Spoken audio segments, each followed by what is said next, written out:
ನಮಸ್ಕಾರ ಅಭ್ಯರ್ಥಿಗಳೇ ಮತ್ತು ವಿದ್ಯಾರ್ಥಿಗಳಿಗೆ ಸಮಾಜ ಕಲ್ಯಾಣ ಇಲಾಖೆ ಅಂದರೆ SC/ST ಡಿಪಾರ್ಟ್ಮೆಂಟ್ ವತಿಯಿಂದ ಯಾರೆಲ್ಲ ಒಂದು ಪೋಸ್ಟ್ ಮ್ಯಾಟ್ರಿಕ್ಸ್ ಸ್ಟಡಿ ಮಾಡ್ತಾಯಿದ್ದೀರಿ, SSLC ನಂತರ ಯಾರೆಲ್ಲ ಸ್ಟಡಿ ಮಾಡ್ತಾಯಿದ್ದೀರಿ, PUC ಇರ್ಬೋದು, ಡಿಗ್ರಿ ಇರ್ಬೋದು, ಪೋಸ್ಟ್ ಗ್ರ್ಯಾಜುಯೇಷನ್ ಇರ್ಬೋದು, ಆಮೇಲೆ ಡಿಪ್ಲೊಮಾ ಕೋರ್ಸ್ಗಳಿಗೆ ನೀವು ಸ್ಟಡಿ ಮಾಡ್ತಾಯಿದ್ದೀರಿ ಅಂಥ ವಿದ್ಯಾರ್ಥಿಗಳಿಗೆ ಸೋಷಿಯಲ್ ವೆಲ್ಫೇರ್ ಡಿಪಾರ್ಟ್ಮೆಂಟ್ ವತಿಯಿಂದ ಅಪ್ಲಿಕೇಶನ್ಗಳನ್ನು ಬಿಡಲಾಗಿದೆ.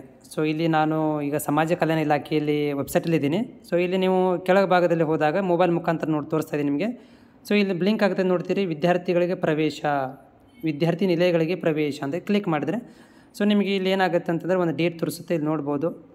ಓಕೆ, ಡೇಟ್ 30/9/2024 ತನಕ, ಅಂದರೆ ಇದೇ ತಿಂಗಳು ಕೊನೆಯ ವಾರ ತನಕ ಇದು ಓಪನ್ ಇದೆ. ಇದರಲ್ಲೇ ನೀವು ಟ್ರೈ ಮಾಡಿರಿ. ಆಮೇಲೆ ಸ್ಪೆಷಲಿ ವಿದ್ಯಾರ್ಥಿಗಳಿಗೆ ಈಗ ಇದರ ಸಲ ಕಾಯ್ತಾ ಇದ್ದಾರೆ, ಹಾಸ್ಟೆಲ್ ಅಪ್ಲಿಕೇಶನ್ ಕಾಯ್ತಾ ಇದ್ದರೆ ನೀವು ಇಲ್ಲಿ ಟ್ರೈ ಮಾಡ್ಬೋದು, ಅಪ್ಲಿಕೇಶನನ್ನು ಹಾಕ್ಬೋದು. ವಿದ್ಯಾರ್ಥಿಗಳಿಗೆ SC/ST ವಿದ್ಯಾರ್ಥಿಗಳಿಗೆ ಈ ಒಂದು ಅಪ್ಲಿಕೇಶನ್ ಓಪನ್ ಇದೆ.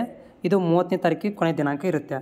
ಹೆಚ್ಚಿನ ಮಾಹಿತಿಗೆ ನಿಮಗೆ ಏನು ಮಾಡ್ಬೋದು ಅಂತಂದರೆ ನೀವು ಸೋಷಿಯಲ್ ವೆಲ್ಫೇರ್ ಡಿಪಾರ್ಟ್ಮೆಂಟದಲ್ಲಿರುವಂಥ ಒಂದು ಕಾಂಟ್ಯಾಕ್ಟ್ ಅಡ್ರೆಸ್ ಇದೆ, ಇಲ್ಲಿ ನೀವು ಕಾಂಟ್ಯಾಕ್ಟ್ ನಂಬರ್ ಮೇಲ್ಭಾಗದಲ್ಲಿ ನೋಡ್ತಿದ್ದೀರಿ ನೀವು 24x7 ಸಹಾಯವಾಣಿ. ಓಕೆ, ಇಲ್ಲಿ ಕಾಣಿಸ್ತಿದೆ ಗೊತ್ತಾ, 294823004000 ಅಂತಿದೆಯಲ್ಲ, ಈ ನಂಬರ್ಗೆ ನೀವು ಕಾಲ್ ಮಾಡ್ಬೋದು. ಕಾಲ್ ಮಾಡಿ ಕೂಡ ನೀವು ಹೆಲ್ಪ್ಲೈನ್ ಸಹಾಯ ತೊಗೋಬೋದು. ಕಾಲನ್ನು ರಿಸೀವ್ ಮಾಡ್ತಾರೆ, ಡೇ ಟೈಮ್ನಲ್ಲಿ ಇದಕ್ಕೆ ಕಾಲ್ ಮಾಡ್ಬೋದು.